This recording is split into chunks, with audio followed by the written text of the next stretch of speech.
কেমনে বললেন গরু সবজি খা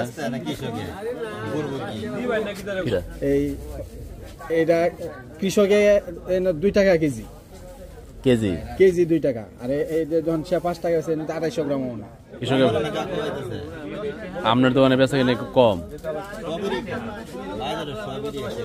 আপনি কি সবজি নষ্ট হয় পরে নষ্ট হলে পরে কি করেন? ফালাই দিলে পরে গরু খায় কেমনে? যারা গরুর মাজন এরা কি বাজার তাই সবজি লিয়ে যায় মানছে এতে কি পিছিয়ে কি আপনার মাল আছে?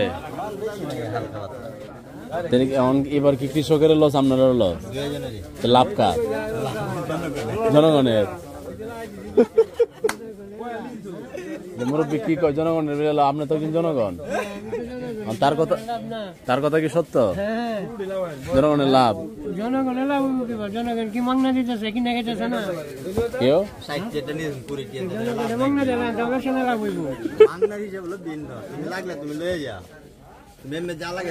আপনি তো জনগণ সাথে পাইলাম, আপনি বললেন জনগণের লাভ। জনগণ কইছে জনগণ কি মাংনা নেয়? সব সস্তা। হ্যাঁ পালং শাক কত রেয়া? 4টা 20। এইটা কি গত বছর এই টাইমে কত দাম আছে? তাহলে কি এই বছর সবচেয়ে কম?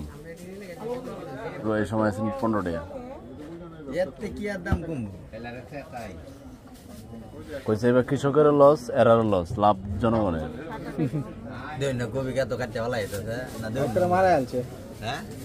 এই যে জনগণ আছে, উনি যে বলছে কৃষকের লস আর ব্যবসায়ীর লস, জনগণের লাভ। আপনি তো একজন জনগণ, আপনার কি বক্তব্য?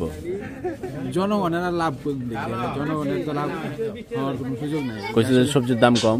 সবজির দাম কম মানে কি ভোক্তা সরাসরি তো সবকিছু কম পায় না, সব কিছুর মধ্যে কম দেয় না। এই পালং শাক তো 5 টাকা। পালং শাক 5 টাকা, আরেকটা মধ্যে দেখেন 10 টাকা। এই আপনার কোনটার দাম বেশি? জানো এটার দাম কত? হ্যাঁ 5 টাকা। আচ্ছা এইটা কৃষকে 2 টাকা কেজি কেজি কেজি 2 টাকা। আর এই যে যখন 5 টাকা আছে 250 গ্রাম মনে কৃষকে 2 টাকা কেজি। কথা কি সত্য? বুঝছেন কোথায় এইগুলি ওরা 5 টাকা বিক্রি করতেছে, কৃষকে কয় টাকা পাইতেছে? লাভ হচ্ছে মধ্যস্বত্বভোগীদের। হলো ব্যবসায়ী, হলো কাস্টমার জনগণ, আর হলো আমরা। আর সবার মায়ের একসাথে চলতেছে সব।